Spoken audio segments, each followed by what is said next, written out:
नमस्ते दोस्तों, मैं हूं रविंद्र कुमार और आप देख रहे हैं सीमेंस वेल्थ विजडम। तो ये वीडियो मैंने एआई की मदद से बनाया है। ये ऑडियो पॉडकास्ट है, तो आप इसको ज़रूर देखिए और अपने सेविंग एंड बजटिंग को अच्छे से प्लान कीजिए।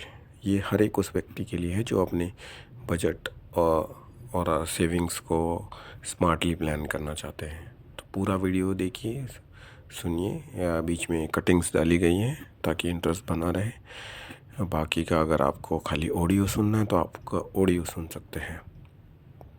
धन्यवाद। स्वागत है। आज हम एक काफी दिलचस्प विषय पर बात कर रहे हैं। विषय ऐसा है जो शायद सुनने में सीधा लगे, पर इसमें कई परतें हैं, कई चुनौतियां हैं। हमारे पास एक दस्तावेज के कुछ अंश हैं जिसका नाम है सीफेरर्स के लिए बजटिंग और सेविंग नियम। अच्छा। ये उन लोगों के बारे में है जो समंदर में जहाजों पर महीनों काम करते हैं, कमाते अच्छा है, पर अक्सर उस कमाई को संभालने में कहीं ना कहीं चूक हो जाती है। हाँ, ये मैंने भी सुना है काफी। इस दस्तावेज में एक बहुत ही आम सी तस्वीर खींची गई है कि लंबा कॉन्ट्रैक्ट पूरा हुआ, घर लौटे और जब हिसाब देखा तो लगा कि अरे, बचत तो बहुत कम है और खर्चा खर्चा कहीं ज्यादा हो गया। हम्म। इसमें लिखा भी है साफ साफ कि कॉन्ट्रैक्ट पूरा होने के बाद भी सेविंग कम और खर्चा ज्यादा हो जाता है।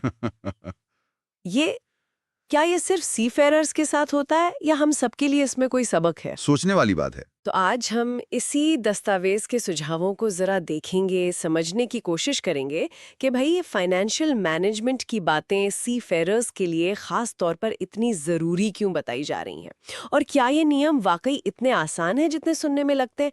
चलिए शुरू करते हैं। बिल्कुल। तो ये जो दस्तावेज है ये सीधे मुद्दे पर आता है। कहता है कि सीफेरर्स मतलब जो लोग समुद्री जहाजों पर काम करते हैं, पैसा तो कमाते हैं, इसमें कोई शक नहीं, अच्छी कमाई होती है। हाँ, होती है। पर सवाल ये उठता है और दस्तावेज भी यही पूछता है कि पैसे तो जरूर कमाते हैं, लेकिन क्या हम सही तरीके से उसको मैनेज कर पाते हैं? और फिर कहता है ज्यादातर बार जवाब होता है नहीं, और शायद इसी नहीं की वजह से इतनी अच्छी कमाई के बावजूद वो जो एक फाइनेंशियल सिक्योरिटी होती है वो कई बार बस एक सपना ही लगती है। हाँ, और यहाँ ये समझना जरूरी है कि ऐसा होता क्यों है। ये सिर्फ किसी की लापरवाही का मामला नहीं है। अच्छा। सीफेरर्स की जो जिंदगी है, उनका जो काम करने का तरीका है, वो हम आम लोगों की नौकरियों से बहुत अलग है। सोचिए, महीनों तक घर से दूर, परिवार से दूर, एक तरह से एक तैरते हुए शहर पर। हाँ बिल्कुल। फिर जब वो लौटते हैं तो एक साथ कई हफ्तों या महीनों की छुट्टी पर होते हैं। और दस्तावेज इस बात पर भी जोर देता है कि उनकी इनकम का पैटर्न भी अलग है। हाँ, वो रेगुलर मंथली सैलरी वाला हिसाब नहीं है। बिल्कुल नहीं, कॉन्ट्रैक्ट बेसिस पर होता है। एक लिमिटेड पीरियड में पैसा आता है। दस्तावेज में लिखा है ना, हमारी इनकम लिमिटेड पीरियड में आती है। तो जब पैसा ऐसे आता है, मतलब एक मुश्त सा कुछ अंतराल पर, तो उसका हिसाब रखना, आगे की प्लानिंग करना, ये उन लोगों से ज्यादा मुश्किल हो जाता है जिन्हें हर महीने एक फिक्स्ड अमाउंट मिलता है। हाँ, ये बात तो है, मतलब कंसिस्टेंसी नहीं है। एग्जैक्टली। और एक और चीज है जिस पर शायद कम ध्यान जाता है। महीनों दूर रहने से घर पर जो खर्चे हो रहे हैं या कोई इन्वेस्टमेंट का फैसला लेना है, उस पर सीधा कंट्रोल रखना मुश्किल हो जाता है। ओह हाँ, कम्युनिकेशन गैप, टाइम डिफरेंस, ये सब दिक्कतें तो होंगी ही। बिल्कुल। तो जब इनकम भी रेगुलर नहीं है और अपने फाइनेंस से फिजिकल दूरी भी है, तो अगर कोई सॉलिड प्लान ना हो तो पैसा कब और कहाँ खर्च हो जाता है पता ही नहीं चलता। सही कहा। ये सारी चुनौतियां मिलके एक ऐसी सिचुएशन बना देती हैं जहां पैसों पर कंट्रोल रखना सच में मुश्किल हो जाता होगा। और यहीं पर ये जो दस्तावेज है ये एक सोल्यूशन देता है, एक नियम जो सुनने में बड़ा ही सिंपल लगता है। 50-30-20 रूल। हाँ, ये काफी पॉपुलर रूल है वैसे। हाँ, इसे एक बेसिक गाइडलाइन की तरह बताया गया है। दस्तावेज कहता है एक सिंपल रूल है, 50-30-20 रूल। चलो इसको थोड़ा खोलते हैं। ठीक है। पहला हिस्सा है 50%, आपकी कमाई का आधा हिस्सा। ये जाना चाहिए आपकी ज़रूरतों पर। दस्तावेज के हिसाब से इसमें वो सब आता है जिसके बिना काम नहीं चल सकता। मतलब बेसिक चीजें। हाँ, जैसे घर का किराया, या अगर होम लोन है तो उसकी ईएमआई, परिवार का खाना पीना, कपड़े, बच्चों की स्कूल फीस, बिजली पानी के बिल, मतलब वो खर्चे जिन्हें आप टाल नहीं सकते। दस्तावेज में लिखा है 50% ज़रूरतों पर, जैसे घर का खर्चा, ईएमआई, फैमिली की ज़रूरतें या आपकी ज़िंदगी की बुनियाद है एक तरह से। यहाँ एक से सवाल मेरे मन में आ रहा है। हाँ, पूछिए। ये जो ज़रूरतें हैं, क्या इनको डिफाइन करना हमेशा इतना आसान होता है, खासकर सी फेयरर्स के लिए? सोचे कोई बंदा महीनों बाद घर लौटा है, हाँ, तो क्या उस वक्त कुछ ऐसी चीजें हैं जो नॉर्मली इच्छा लगती हैं, हाँ, वो उस खास मोमेंट में जरूरत जैसी महसूस नहीं हो सकती? जैसे परिवार को कहीं अच्छी जगह घुमाने ले जाना या कोई खास तोहफा खरीदना। ओ, मतलब ये 50% और अगले 30% के बीच की लाइन थोड़ी धुंधली नहीं हो सकती कभी-कभी? ये आपने बहुत ही वैलिड पॉइंट उठाया है, और शायद यहीं पर डिसिप्लिन की बात आती है ना, कि हम समझें कि ज़रूरत क्या है और इच्छा क्या है, चाहे सिचुएशन कैसी भी हो। हाँ, बिल्कुल। और इसी पर नियम का दूसरा हिस्सा आता है 30% इच्छाओं के लिए। अच्छा। ये वो खर्चे हैं जो हमारी जिंदगी को बेहतर बनाते हैं, मजेदार बनाते हैं, आरामदायक बनाते हैं, पर ये जरूरी नहीं है। दस्तावेज में कुछ उदाहरण हैं, जैसे 30% इच्छाओं पर, जैसे मोबाइल, घूमना फिरना, शॉपिंग। इसमें कोई नया गैजेट लेना हो सकता है, वेकेशन पर जाना, बाहर रेस्टोरेंट में खाना, मूवी देखना या अपनी पसंद की कोई महंगी चीज। ये सब, ये वो खर्चे हैं जहां हम चाहें तो कटौती कर सकते हैं, जहां हमें सोच समझ कर फैसला लेना होता है। और शायद ये जो 30% वाला हिस्सा है, इसी में सबसे ज्यादा ध्यान और अनुशासन की जरूरत पड़ती होगी, खासकर उस कॉन्टेक्स्ट में जिसकी हम बात कर रहे हैं। मतलब महीनों की मेहनत, वो दूरी, उसके बाद जब पैसा हाथ में आता है, आप परिवार के साथ हैं, तो खर्च करने की इच्छा तेज होना तो नेचुरल है। हाँ, बिल्कुल। यहीं पर वो बजट के प्रति जो आपकी कमिटमेंट है, उसकी असली परीक्षा होती है। क्या बिना किसी पहले से बने प्लान के इस 30% को लिमिट में रखना आसान होगा? शायद नहीं। सही बात है। यहीं पर बजट काम आता है शायद, जो आपको भावनाओं में बहने से रोकता है। एग्जैक्टली। अच्छा, अब आते हैं इस नियम के सबसे अहम हिस्से पर, जिस पर दस्तावेज सबसे ज्यादा जोर दे रहा है। वो है बचा हुआ 20%, बचत और निवेश, सेविंग्स एंड इन्वेस्टमेंट के लिए। ये सबसे क्रिटिकल है। हाँ, ये वो पैसा है जिसे भविष्य के लिए अलग रखना है। दस्तावेज बिल्कुल साफ कहता है 20% सेविंग और इन्वेस्टमेंट पर, यहीं से आपकी असली वेल्थ बनती है। सही। और ये पैसा सिर्फ बैंक में रखने के लिए नहीं है, मतलब इसे ऐसी जगह लगाना है जहां ये बढ़े, ताकि आपके फ्यूचर गोल्स पूरे हो सकें।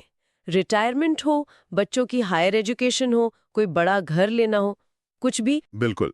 और सी फेरर्स के लिए ये 20% वाला हिस्सा खास तौर पे क्यों इतना जरूरी है, इस पर थोड़ा और सोचना चाहिए। हाँ, बात सिर्फ अनियमित राय की नहीं है, बात यह भी है कि कॉन्ट्रैक्ट्स के बीच में गैप भी तो आ सकता है, ऐसा समय जब कोई इनकम ना हो। ओ हाँ, बिल्कुल। ऐसे टाइम में यही बचत तो काम आएगी। ये एक तरह का सेफ्टी नेट है, एक कुशन है। दस्तावेज इसे कहता है ना, मेहनत की कमाई को अपने और अपने परिवार के भविष्य को सुरक्षित बनाने का तरीका। हाँ, तो ये सिर्फ पैसा बचाना नहीं है, ये अपनी उस हार्ड अर्न्ड मनी को फ्यूचर की स्टेबिलिटी में बदलना है। और जब इनकम रुक रुक कर आती है, तो हर बार जब इनकम आए, उसका एक हिस्सा लगातार बचाना और इन्वेस्ट करना, चाहे वो छोटा अमाउंट ही क्यों ना हो, वो लॉन्ग रन में एक बहुत बड़ा सपोर्ट बन सकता है। ये आपको फाइनेंशियल फ्रीडम की तरफ ले जाता है। ये बात तो है। मतलब ये 50-30-20 नियम सिर्फ एक मैथ्स का फॉर्मूला नहीं है, ये एक तरह से एक फाइनेंशियल डिसिप्लिन बनाने का तरीका है। बिल्कुल। इस दस्तावेज का जो एसेंस है, जो निचोड़ है, वो शायद यही है कि बजट बनाने और बचत करने की एक आदत डालनी चाहिए। लेखक कह रहा है, बजटिंग और सेविंग की आदत डालिए। इसे शायद हम ऐसे समझ सकते हैं कि जैसे एक जहाज को अपनी मंजिल तक सेफली पहुंचने के लिए एक मैप चाहिए, एक नेविगेशन प्लान चाहिए, कंपास चाहिए और कैप्टन का डिसिप्लिन चाहिए। अच्छी एनालॉजी है। वैसे ही हमारी कमाई को सही दिशा देने के लिए, अपने फाइनेंशियल गोल्स तक पहुंचने के लिए एक बजट रूपी मैप चाहिए और बचत रूपी डिसिप्लिन चाहिए। इसके बिना हमारी फाइनेंशियल लाइफ एक दिशाहीन जहाज जैसी हो सकती है। बहुत बहुत सही कहा आपने। और देखिए, फाइनेंशियल लिटरेसी यानी पैसों की समझ जी, वो तो आजकल सबके लिए जरूरी है, इसमें कोई दो राय नहीं। हाँ जी। लेकिन जैसा ये दस्तावेज खासतौर पर सीफेयरर्स के लिए हाईलाइट कर रहा है, कुछ खास वजहें हैं जो उनके लिए इस डिसिप्लिन को और भी ज्यादा जरूरी बना देती हैं। एक तो वो आय का साइक्लिकल होना, जिसकी हमने बात की। दूसरा, वो लंबे समय तक घर से और अपने फाइनेंशियल अफेयर्स से फिजिकली दूर रहना। ये दूरी कहीं ना कहीं फैसलों को असर तो करती होगी, या कम से कम उन पर तुरंत नजर रखना मुश्किल बनाती होगी। हाँ, ये भी एक फैक्टर है। ऐसी सिचुएशन में 50-30-20 जैसा कोई नियम एक स्टार्टिंग पॉइंट, एक फ्रेमवर्क की तरह काम कर सकता है। ये जो फाइनेंशियल मैनेजमेंट की चीज कॉम्प्लेक्स लग सकती है, उसको ये सिंपल बना देता है। हाँ, एक स्ट्रक्चर मिल जाता है। बिल्कुल, ये आपको अपनी इनकम पर, अपने खर्चों पर एक तरह का कंट्रोल महसूस कराता है। ये फाइनेंशियल क्योस को कम करने का एक टूल बन सकता है। पहला कदम बन सकता है एक ज्यादा ऑर्गेनाइज्ड फाइनेंशियल लाइफ की तरफ। हो सकता है ये नियम परफेक्ट ना हो, हर किसी पर फिट ना बैठे, लेकिन शुरुआत करने के लिए ये एक अच्छा और प्रैक्टिकल तरीका जरूर लगता है। तो इस पूरी बातचीत से हम क्या लेकर जा सकते हैं? हमने देखा कि ये दस्तावेज सीफेरर्स की एक आम चुनौती को सामने रखता है। अच्छी कमाई तो है, पर बचत पर्याप्त नहीं हो पाती। और इससे निपटने के लिए एक सीधी साधी समझने लायक टेक्निक देता है, 50-30-20 नियम। सबसे बड़ी सीख शायद ये है कि जब आपकी आमदनी रेगुलर ना हो तो खर्चों को प्लान करके बांटना और सेविंग को प्रायोरिटी देना, ये सिर्फ अच्छी बात नहीं है, बल्कि आपके फ्यूचर की सिक्योरिटी के लिए बहुत ज़रूरी है। बिल्कुल। ये सिर्फ पैसे बचाने की एक्सरसाइज नहीं है, बल्कि अपनी मेहनत की कमाई को एक सही दिशा देने की कोशिश है, ताकि आज की ज़रूरतें भी पूरी हों और कल के सपने भी सेफ रहें। बिल्कुल, और देखिए, इस दस्तावेज और हमारी इस चर्चा से एक अहम सवाल भी उठता है, जो हमें सोचने पर मजबूर करता है। अच्छा, क्या? ये 50-30-20 नियम, ठीक है, एक यूजफुल फ्रेमवर्क है, खासकर शुरू करने के लिए। लेकिन क्या ये रेशो 50%, 30%, 20% हर एक सीफेरर के लिए उसकी पर्सनल सिचुएशन में हमेशा फिट बैठेगा? ये तो सोचने वाली बात है। सोचिए, किसी की फैमिली बड़ी हो सकती है, किसी पर पहले से कोई बड़ा लोन हो सकता है, किसी के कॉन्ट्रैक्ट छोटे होते होंगे, किसी के बहुत लंबे। ये जो इंडिविजुअल फैक्टर्स हैं, ये इस स्टैंडर्ड रेशो को कैसे अफेक्ट करेंगे? क्या इसमें सिचुएशन के हिसाब से एडजस्टमेंट की जरूरत नहीं पड़ेगी? हाँ, मतलब कस्टमाइजेशन तो जरूरी होगा शायद। बिल्कुल। और फिर एक स्टेप और आगे सोचें। बजट बना लिया, वो पहला कदम है, पर उसके बाद क्या? खासकर उन लोगों के लिए जिनकी इनकम रेगुलर नहीं है। वो जो 20% या जो भी उनका कस्टमाइज्ड परसेंटेज है, सेविंग और इन्वेस्टमेंट के लिए अलग रख रहे हैं, उनके लिए इन्वेस्टमेंट के कौन से ऑप्शन सबसे सही रहेंगे? क्या उन्हें ऐसे ऑप्शंस देखने चाहिए जो उनकी इरेगुलर इनकम के पैटर्न से मैच करें? शॉर्ट टर्म सेफ्टी ज्यादा जरूरी है या लॉन्ग टर्म ग्रोथ? ये बहुत जरूरी सवाल है। हाँ, क्योंकि सही इन्वेस्टमेंट स्ट्रैटेजी के बिना सिर्फ सेविंग करना शायद काफी ना हो। तो इन सवालों पर सोचना इस चर्चा को एक अगले लेवल पर ले जाता है, एक जनरल रूल से पर्सनल फाइनेंशियल स्ट्रैटेजी बनाने की तरफ। बिल्कुल, ये सवाल हमें याद दिलाते हैं कि फाइनेंशियल प्लानिंग एक ऑनगोइंग प्रोसेस है, कोई वन टाइम फिक्स नहीं है।